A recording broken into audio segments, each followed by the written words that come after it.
That is the one which is going to decide the immunity.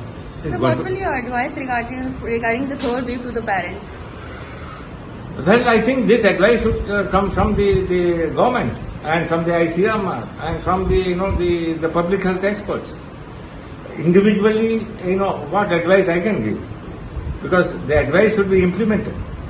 It is not then just telling the patient, that you maintain the social distancing, wear the mask. I think it's all superficial advice. It's not that important. See, what is important is that, yes, they should get vaccinated.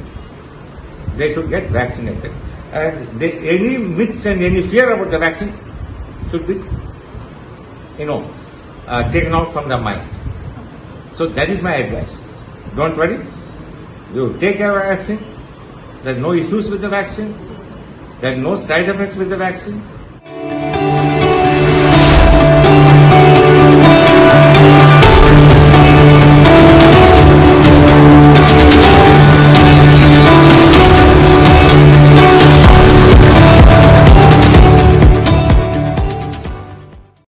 So friends, हम आज आपके सामने फिर एक video लेकर आए हैं जिसमें पंडित राम प्रसाद बिस्मिल चिकित्सालय शाहजहांपुर में डॉक्टर्स एवं प्रोफेसर्स को प्रशिक्षित करने के ध्येय से माननीय चिकित्सा शिक्षा मंत्री श्री सुरेश कुमार खन्ना जी के माध्यम से डॉक्टर BNBM प्रसाद चिकित्सालय पधारे। प्रवक्ता डॉक्टर पूजा त्रिपाठी ने बताया कि डॉक्टर BNBM प्रसाद MD general medicine, doctor N preliminary medicine FRCP London से प्राप्त है। डॉक्टर प्रसाद अब सेवानिवृत्त लेफ्टिनेंट जनरल है। इनको सेना मेडल एवं विशेष सेना मेडल प्राप्त है।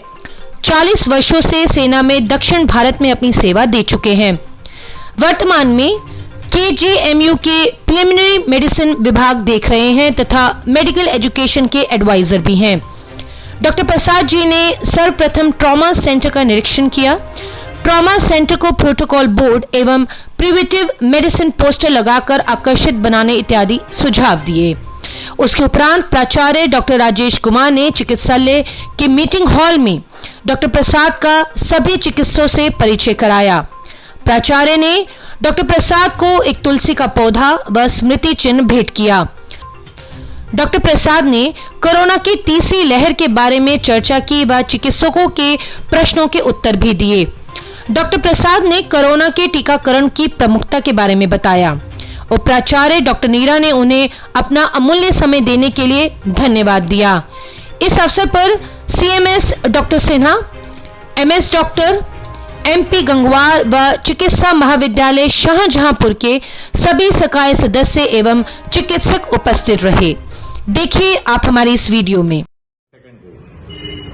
Yes, first wave gave us certain lessons and we were in the process of implementing and moving forward. But then all of a sudden the second wave came in, as a result of which our healthcare system was overwhelmed. Despite that, COVID-19 has taken the world by storm and it is indeed a tsunami which has affected globally almost all the countries, India being no exception. And India, having a population of 1.4 billion, has taken the brunt, especially during the second wave.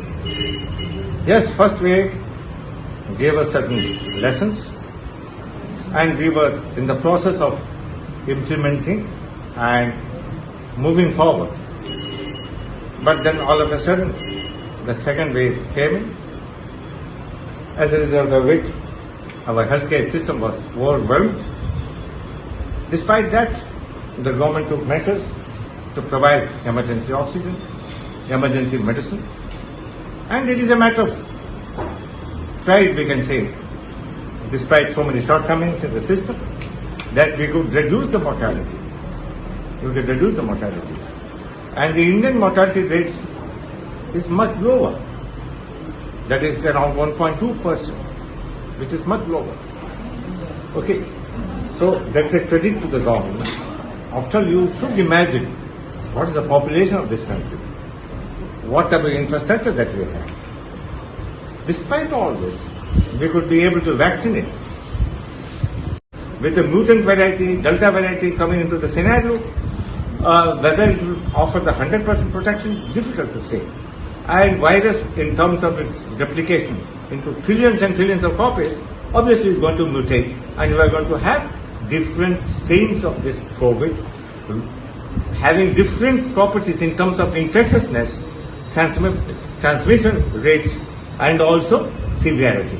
It is very difficult to predict because every pandemic takes time to predict. And the pandemic always comes in waves. And each wave may be stronger than the second, other wave.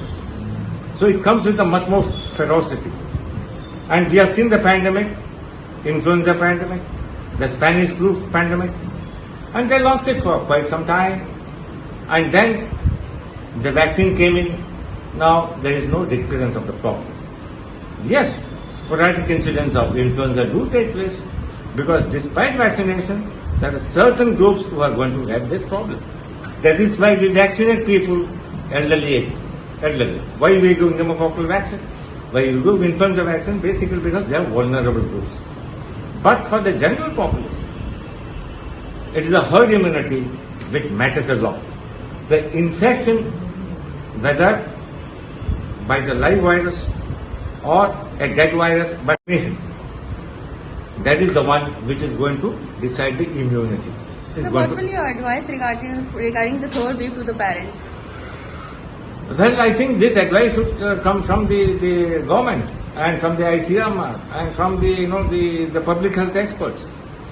Individually, what advice I can give, because the advice should be implemented. It is not then just telling the patient, that you maintain the social distancing, wear the mask. I think it's all superficial advice. It's not that important. See, what is important is that, yes, they should get vaccinated. They should get vaccinated. And any myths and any fear about the vaccine should be, taken out from the mind. So that is my advice. Don't worry. You take your vaccine. There are no issues with the vaccine. There are no side effects with the vaccine. Even if you have side effects, they are mild in nature. We have experience of vaccinating a large number of people for influenza, for polio. It is very safe. And today we have different types of vaccine. The technology has improved, and therefore nothing to worry from the vaccine front. As far the effectiveness is concerned, yes, as far the data is concerned, it is very encouraging, and therefore please get vaccinated without any compromise, without any doubt, and that is my advice as far as the third wave is concerned. Thank you, sir. So friends, if you want to see these kind of facts in future, please subscribe to our channel and watch the latest videos by liking it and pressing the bell icon.